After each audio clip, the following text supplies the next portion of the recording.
आप सभी को मेरा नमस्कार। फ्यूचर प्लस क्लासेस के इस ऑनलाइन प्लेटफॉर्म पर मैं हर्ष आप सभी का स्वागत करता हूं। और फिर हम आज लेके आ गए फिर से एक न्यूज़ रिव्यू आपके सामने, न्यूज़ एनालिसिस, जहां पे हम बात करेंगे डे टू डे आपकी जितनी भी खबरें चल रही है, जो भी खबरें न्यूज़ में हैं वो सब हम डील करेंगे।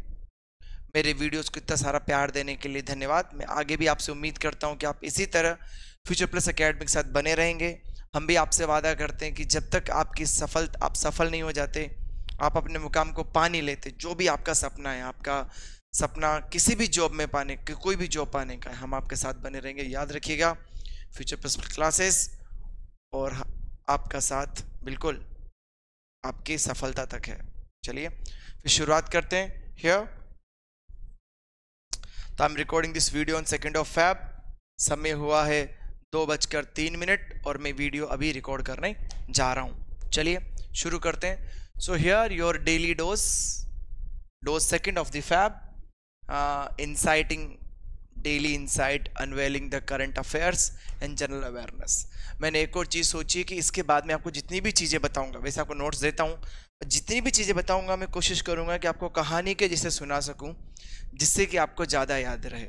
ये सजेशन कहीं ना कहीं पे मेरे एक पुराने स्टूडेंट से मुझे मिला था कि सर आप कहानी सुनाइए, आप फैक्चुअल डेटा मत दीजिए, लोगों को कहानी सुनाइए। या क्योंकि लोगों को कहानियाँ बहुत पसंद है।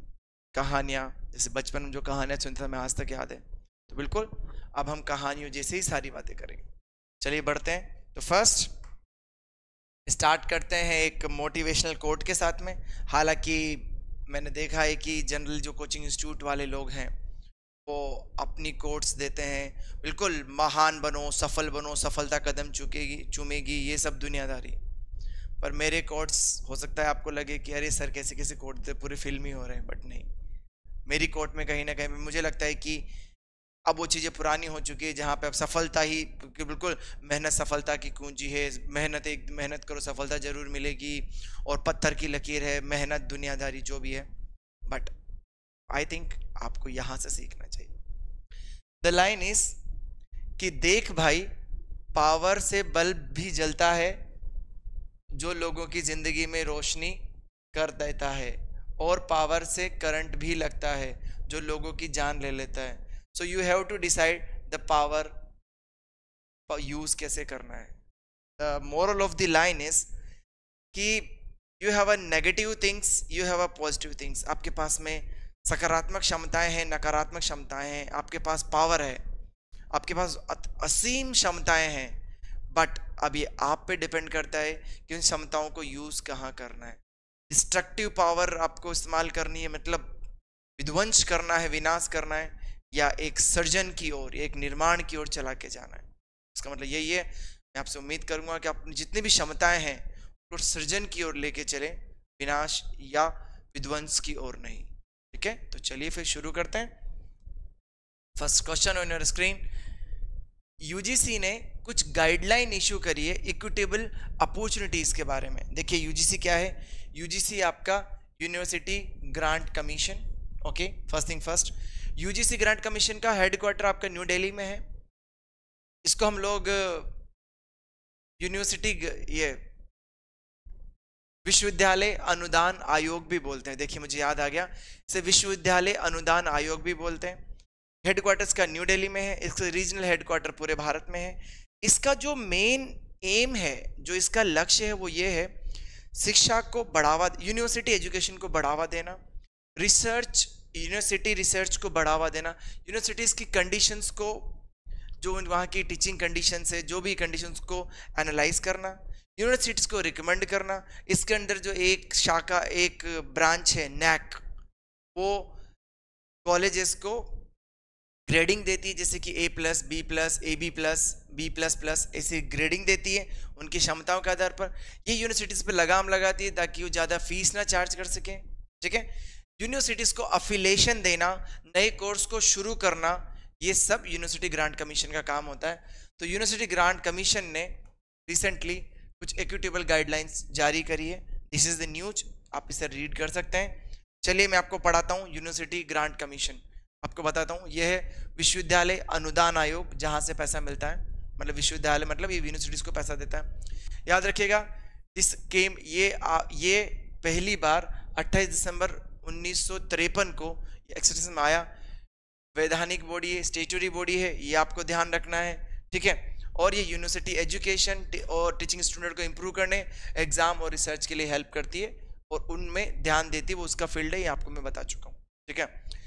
और फेक यूनिवर्सिटीज पे बैन लगाना, देखिए फेक यूनिवर्सिटीज किसी भी छात्र का भविष्य खराब कर देती है, तो फेक यूनिवर्सिटीज पे बैन लगाने से लेके जो यूनिवर्सिटीज को मान्यता दे के रखी है और जो इसकी गाइडलाइंस फॉलो नहीं करता उसकी मान्यता को रद्द करने तक का काम यूनिवर्सिटी ग्रांट कमीशन करता है, ये आपको ध्यान रखना है, ठीक है। और एजुकेशनल इंस्टीट्यूट को, दूसरा बहुत सारे एजुकेशनल इंस्टीट्यूट होते हैं, बहुत सारे टाइप, जैसे ऑटोनोमस एजुकेशन इंस्टीट्यूट हो गए जो अपना खुद ही चलते हैं और खुद ही उनके पास में ज़्यादा एडमिनिस्ट्रेटिव पावर होती है, खुद चलते नहीं है, उन पे भी यूजीसी कंट्रोल करती है पर उनके पास में कुछ एडमिनिस्ट्रेटिव पावर ज़्यादा होती है। आपकी डीम्ड यूनिवर्सिटीज़ होती है, प्राइवेट यूनिवर्सिटीज़ होती है और गवर्नमेंट यूनिवर्सिटीज़ होती है। जैसे आपका जोधपुर अपने जय नारायण व्यास गवर्नमेंट यूनिवर्सिटी है, ठीक है। Rajasthan technical university government university है, उसी तरह अलग अलग यूनिवर्सिटी होती है। याद रखिएगा राजस्थान में सिर्फ एक ही सेंट्रल, अगर हम लोग इसकी बात करें सेंट्रल स्टेट के आधार पर यूनिवर्सिटी दो टाइप की होती है, सेंट्रल यूनिवर्सिटी और स्टेट यूनिवर्सिटी। याद रखिएगा राजस्थान में एक ही सेंट्रल यूनिवर्सिटी है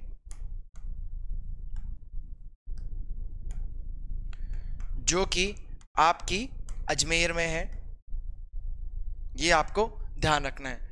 सेंट्रल यूनिवर्सिटीज को डायरेक्टली यूजीसी रन करती है, उनके पास में थोड़ी ज़्यादा एडमिनिस्ट्रेटिव पावर होती है, आपको ध्यान रखना है। State universities run by the state government उनको चलाती है। चलिए सो यहाँ पे हो गया।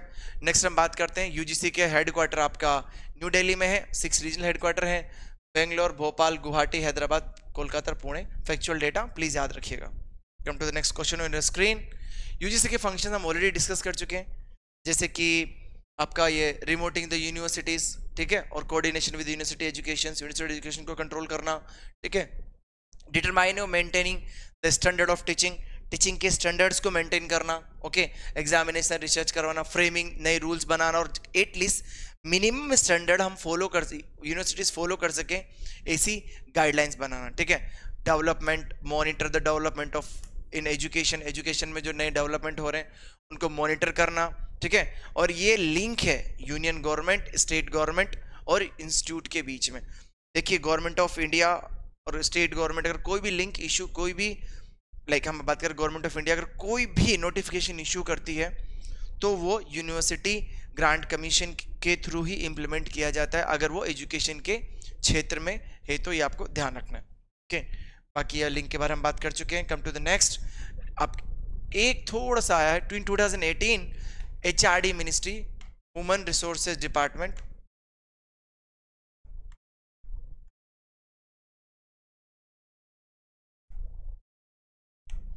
Has announced to repeal.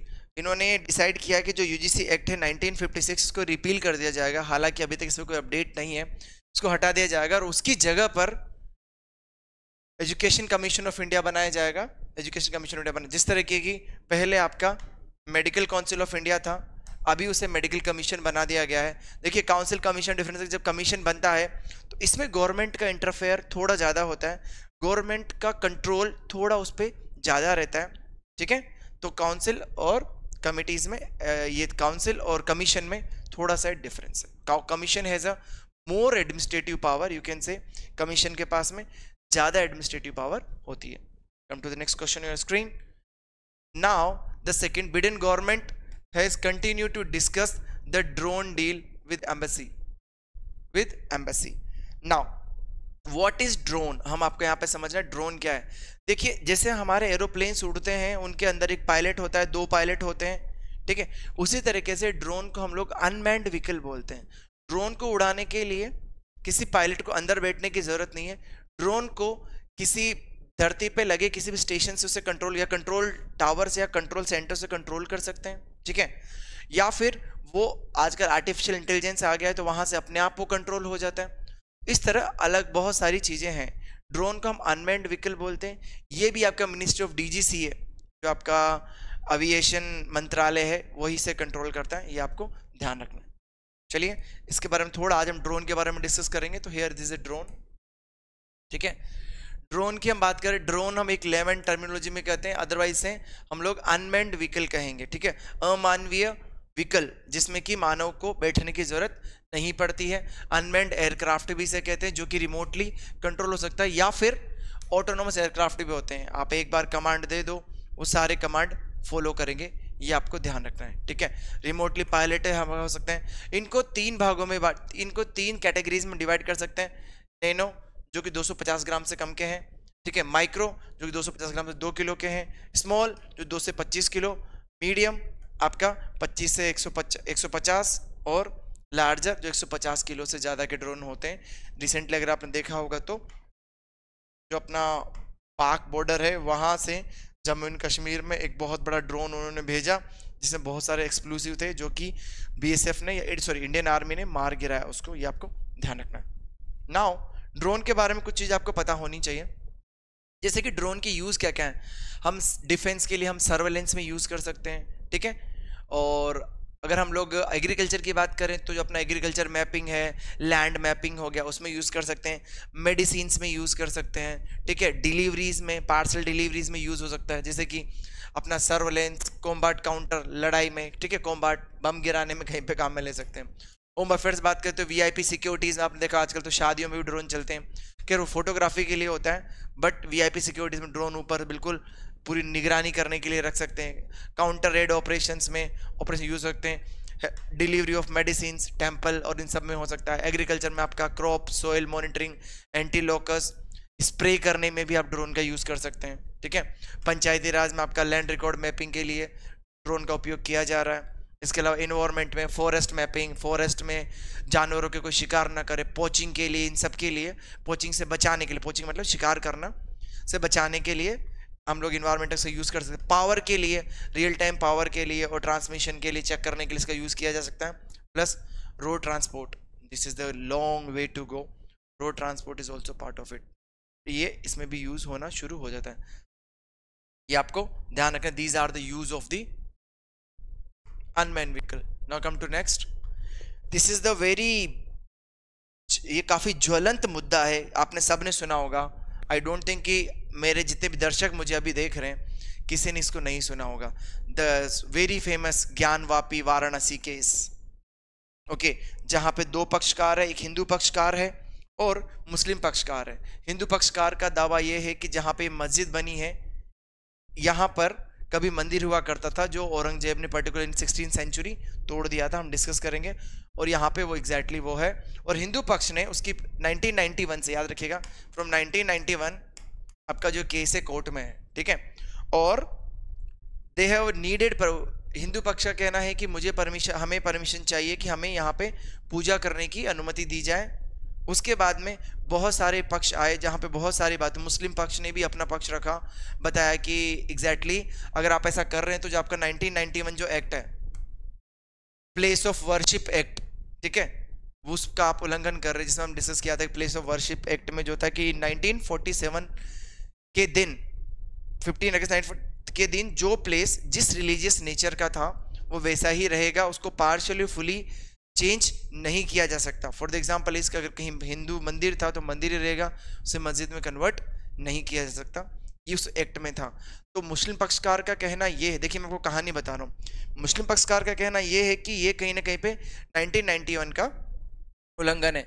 उसके बाद में 2020 में एक नया बदलाव आता है, वहाँ पे कहा जाता है कि इसका ऐसा एक 3 महिला पक्षकार वहाँ पर कोर्ट को अप्रोच करती है और बोलती है कि उन्हें वहाँ पे पूजा घर में पूजा करने की परमिशन दी जाए।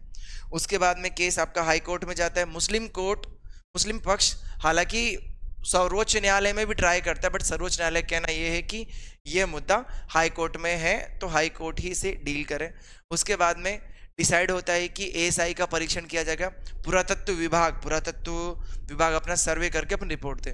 पुरातत्व विभाग ने अपनी सर्वे किया। पुरातत्व विभाग को कहा गया था कि जो भी आप सर्वे करेंगे वो नॉन इन्वेसिव नेचर का होना चाहिए, कुछ तोड़फोड़ नहीं होनी चाहिए, किसी मूर्ति में छेद या किसी पत्थर में छेद नहीं किया जाना चाहिए। ASI का सर्वे हुआ, ASI ने अपनी रिपोर्ट सौंपी और उसके बाद में हाई कोर्ट ने फाइनली, अभी कुछ दिन पहले फाइनली हिंदू पक्ष को बिल्कुल वहां पूजा करने की अनुमति दे दी है। ये आपको ध्यान रखना है। This all about the Gyanvapi. ठीक है, चलिए बढ़ते हैं आगे। इसमें थोड़ा सा हम समझ लेते हैं ज्ञानवापी एग्जैक्टली क्या है। प्रॉपर बिलीफ की ज्ञानवापी जो मॉस्क्यू था इन 1669 औरंगजेब ने डिमोलिश कर लिया था और वहां पे मस्जिद बना दी थी। ये था जनरली किसके कहने पे? गवर्नर अब्दुल हसन ने तोड़ा था, औरंगजेब ने ऐसा आदेश दिया था, ये आपको ध्यान रखना है। 1991 से सारे इश्यूज शुरू हुए जब सारे लोग आए, काशी विश्वनाथ टेम्पल के पास है ये, और उसको डिमोलिश करने की बात जनरली की गई थी। और जो पिटीशन था उसने बोला कि हमें वहां पे आर्कियोलॉजिकल सर्वे आप कराओ और पता करो कि ऐसा था या नहीं था। ये पिटीशन बाद में डाली गई। नेक्स्ट, वाराणसी डिस्ट्रिक्ट कोर्ट ने 2023 में जो 4 वुमेन्स थी, हिंदू वुमेन, वो ज्ञानवापी में पूजा करने की परमिशन मांगती है, जो कि अभी रिसेंटली दे दी गई। ये एग्जैक्टली आपको ध्यान रखना है। और मुस्लिम पक्ष तो सर्वे का भी विरोध कर रहा था, और मुस्लिम पक्ष का कहना ये था कि कहीं ना कहीं पे जो आपका स्पेशल प्रोविजन है, place of worship act special provision, जो कि मैंने आपको बताया कि किसी भी प्लेस ऑफ वर्शिप है उसका जो मूल स्वरूप है, जो कि 15 अगस्त 1947 को था, उसको बदला नहीं जा सकता। दोनों पक्ष अपनी अपनी बात रखते हैं। फाइनली फैसला हिंदू पक्ष के हित में आता है। तो यहाँ पे ये this all about the Gyanvapi. चलिए हम बात करते हैं, ये राष्ट्रपति भवन की एक तस्वीर है। ठीक है, राष्ट्रपति भवन जहाँ पे हमारे देश के राष्ट्रपति निवास करते हैं या उनका रेजिडेंशियल है, वहीं रहते हैं और वहीं उनका ऑफिस है। तो राष्ट्रपति भवन के बारे में कुछ डिस्कस। देखिए, ल्यूटन करके जो एक वो थे आर्कियोलॉजिस्ट, मतलब आर्किटेक्चर थे, उन्होंने ये बनाया था। ठीक है, उन्होंने इस बिल्डिंग को बनाया था। ठीक है, वो शिल्पकार थे, तो उन्होंने इस बिल्डिंग को डिजाइन किया था और उन्होंने उसके अकॉर्डिंग बनवाया था। राष्ट्रपति भवन के कुछ बातें हमें बात कर लेंगे, चलिए डिस्कस कर लेते हैं, छोटी मोटी चीजें जो कि आपके वनडे एग्जाम के लिए बहुत जरूरी है। जैसे कि हम बात करें कि इसे प्रेसिडेंट हाउस भी कहते हैं, प्रेसिडेंट ऑफ इंडिया यहाँ रहते हैं, इसे राष्ट्रपति भवन भी कहते हैं। राष्ट्रपति भवन की जो बिल्डिंग थी वो किसने डिजाइन करी थी? एडवर्ड ल्यूटेंस ने डिजाइन करी थी, विच I already told you. Rashtrapati Bhavan का जो न्यू नेम था, ये बाद में सुप्रीम कोर्ट ने बोला, और बाद में गवर्नर, क्यों इसका पुराना नाम गवर्नर हाउस था, गवर्नमेंट हाउस, बाद में उसे चेंज करके राष्ट्रपति भवन कर दिया गया। इसमें 340 रूम है और बीच में मेन ऑफिस है प्रेसिडेंट का, ये आपको ध्यान रखना है। बस यहाँ पे 2-3 चीजें। सर एडवर्ड ल्यूटेंट, पुराना नाम उसका गवर्नमेंट हाउस था, और ये दिल्ली में, आपको ध्यान रखना है। Now come to the next news. Russia sees NATO as a threat to Kremlin. देखिए, आपने देखा होगा कि the so called the war between Ukraine और रशिया की जो वार है, जिसमें यूक्रेन, इस लड़ाई का जो मुद्दा यही था कि Ukraine always striving for the membership of NATO. Ukraine को हमेशा मेंबरशिप चाहिए थी नेटो की। ठीक है, और रशिया इसके विरोध में था। हालांकि ऐसा भी नहीं है, इसके पहले भी एनेक्शन ऑफ क्रीमिया जब हुआ था, जब रशिया, और तब भी रशिया यूक्रेन में काफी सारे संबंध बिगड़ गए थे। पर नाउ तो सिचुएशन इसकी, अभी अटैक हो गया है, उन्होंने जापोरिजिया, कीव, खारकीव, ये सारे एरियाज ऑलमोस्ट रशिया ने डिस्ट्रॉय कर दिए और इन सब पे उनका कब्जा है। इफ यू नो, आपके रशिया में आपकी ZSMU है, जापोरिजिया स्टेट मेडिकल यूनिवर्सिटी, जहाँ पे हजारों इंडियन स्टूडेंट्स स्टडीज कर रहे हैं, मेडिकल स्टडीज कर रहे हैं, और वहाँ पे जनरली जाते हैं। रशिया, आपका कीव का, यूक्रेन का राजधानी कीव है, ये आपको ध्यान रखना है। चलिए हम इसके, तो यहाँ पे हम लोग नेटो के बारे में थोड़ा सा डिस्कस करेंगे। देखिए, नेटो का मतलब है North Atlantic Treaty Organization. NATO का जो मकसद था बनाने का, देखिए after the second world war चीजें बिगड़ती गई, तो वहां पे आपने पता होगा कि 2 राष्ट्र बने थे, धुरी राष्ट्र और कौन से बोलते हैं, आलेड राष्ट्र, 2 राष्ट्र बने थे। ठीक है, तो उसमें एग्जैक्टली क्या हुआ था कि इन लोगों ने एक टर्मिनोलॉजी बनाया, इन्होंने एक नियम बनाया नेटो में आने के बाद में, कि अगर नेटो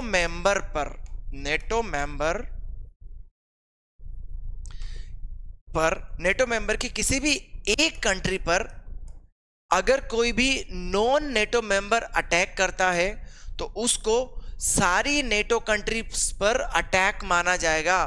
कहने का मतलब यह है कि अगर आपने मेरे घर पे अटैक किया है, तो उसको पूरे मोहल्ले का, पूरे गांव पर अटैक होना माना जाएगा। तो फाइनली एग्जैक्टली ये हुआ था। तो दिस इज समवेयर ये ट्रीटी उन्होंने बनाई थी, जिसको हम बोलते हैं the military alliance establish in 1949, और वॉशिंगटन ट्रीटी में ऐसा हुआ था, ये ध्यान रखना है। वॉशिंगटन ट्रीटी, ट्रीटी मतलब हस्ताक्षर साइन होना या कुछ डील साइन होना। अभी करंटली इसमें 30 मेंबर स्टेट आपको ध्यान रखना है।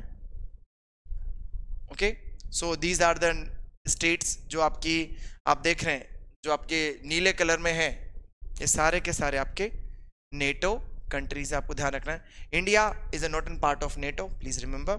Come to the next question on your screen.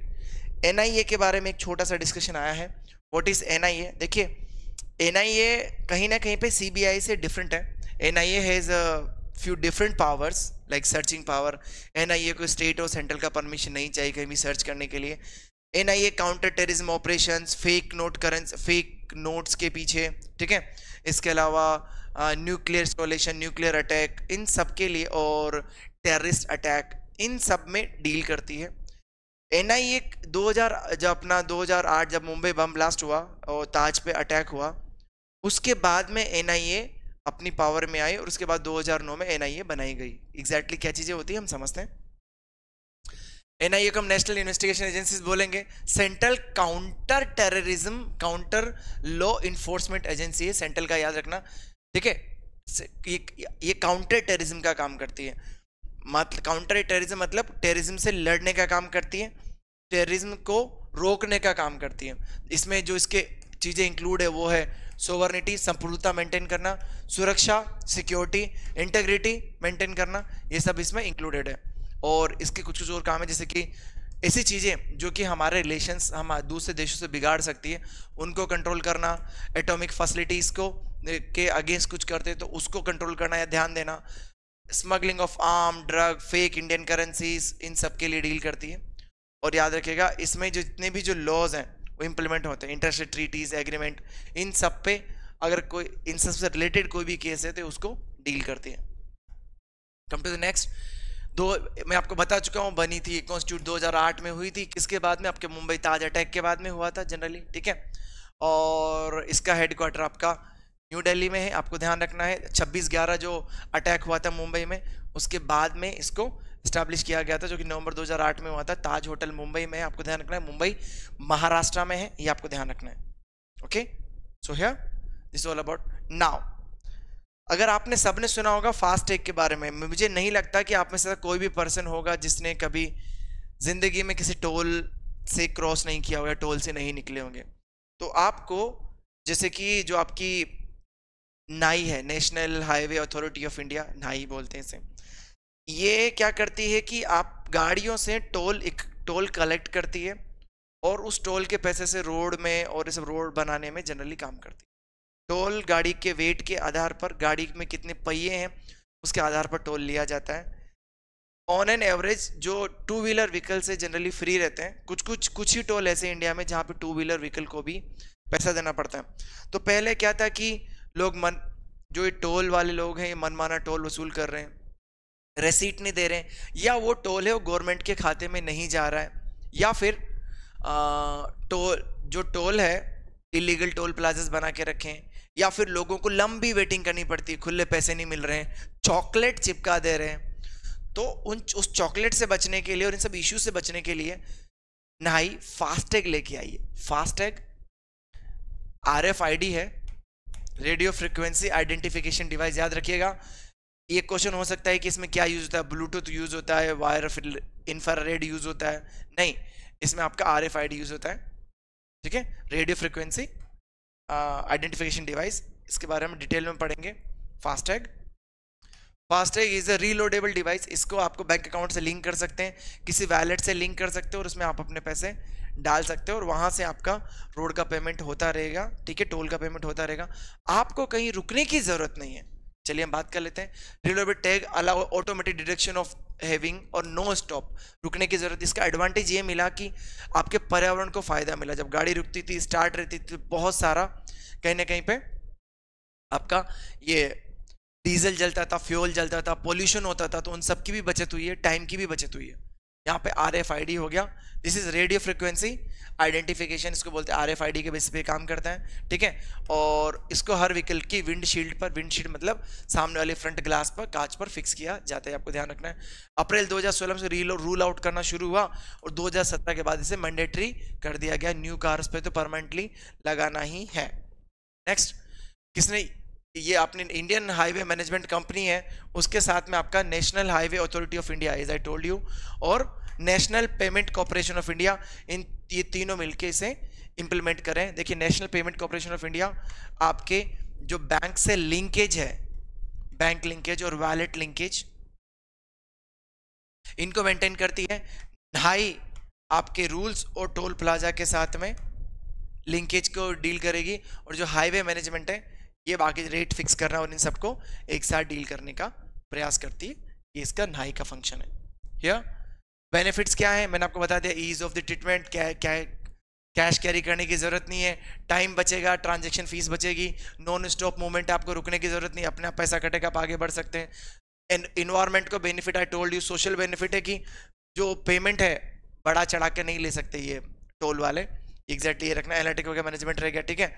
Economic benefit क्या है कि इससे ना जो मॉनिटरिंग करने में आसानी हुई, टोल प्लाजा की मॉनिटरिंग करना बहुत आसान हो गया। दूसरा, इससे व्हीकल को ट्रैक करना भी इजी है, व्हीकल कौन से प्लाजा से निकला है उससे इसे ट्रैक करना ज़्यादा आसान है। तो ये आप किसके बारे में है, लास्ट आपने देखा होगा, फास्टैग ऐसा दिखता है, ये पेटीएम बैंक से है, यहाँ पे SBI भी हो सकता है, बैंक ऑफ बड़ौदा से कोई भी बैंक हो सकता है। National payment corporation of India इसमें यहाँ पे रहता है, ये वही है जिसने UPI बनाया, यूनिफाइड पेमेंट इंटरफेस जिन्होंने बनाया। So student